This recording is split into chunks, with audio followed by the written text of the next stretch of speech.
Thank you. Okay. So I guess I can just get started and maybe people come on, maybe not. Can you just go over quickly the keys to the game today? Yes, certainly a lot is talked about with Vegas with their size, and you have to talk about how to guard them in the paint. But for us, I believe it first starts in transition. They play with the top pace or one of the top paces in the league. So everything starts in defensive transition. Can you get back? Can you protect the rim? Can you start to build a wall and force them to play more half-court execution? Again, their pace is terrific. Alexa, we've got to be able to get back and stop early, easy baskets, early, easy post catches, and build our defense so we can get into our half-court defense. And then, key for us is not to be bullied. We've got to be able to be physical back at them without fouling, and keep our composure when the game gets really physical. Offensively, we've got to keep our turnovers low, and we've got to execute. We've got to have intent to play through the people we want to play through, the matchups that we value in this game against their personnel.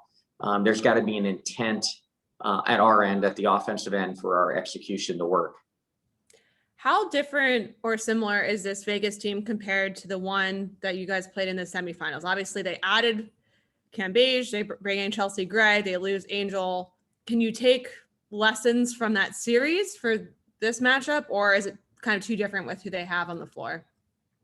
Yeah, there's some similarities, and then there's some difference. Obviously, their system in terms of playbook, in terms of how they enjoy playing, hasn't changed much. It's their personnel is different.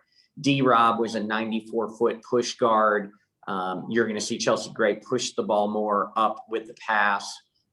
She's just such a prolific, shooter that way. Obviously, the addition of Liz gives them another huge inside presence where they didn't play through Carolyn last year as much. So certainly an upgrade, but you lose Angel, the wild card at the three that can not only score, but is, been one of the better defenders in the league for years. So you take away that they desire to play a same system. We just got to plug in different people's, and their strengths are different. But overall, their playbook hasn't changed much. They are on paper as the favorites going into the season. And so this will be a great test to see where we're at early in the year, what we're doing well, what we need to keep working on.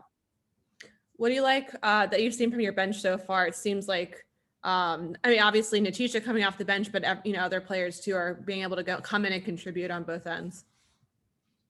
Yeah, not only our bench, but the whole team. I've loved our energy. This is more difficult. Our third game in 5 days, 2 West Coast cities. This is when you start to see fatigue. So a big challenge for our players because our energy has been great. It's May basketball in the WNBA, not always picture perfect, sometimes a little bit inconsistent.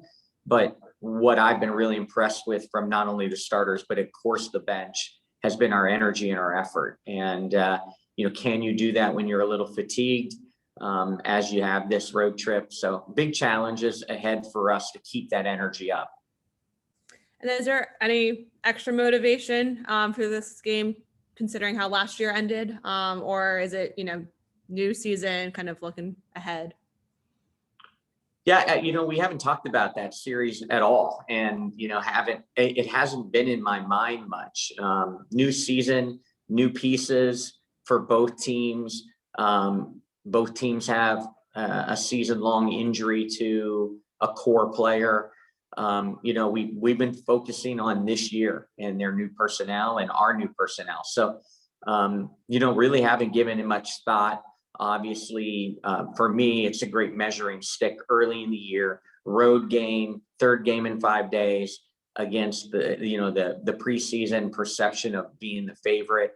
So just great measuring stick for us. That's all I got. Thank you, Kurt. Thank you. Wow, that's bright. Sorry, I'll turn it down next time.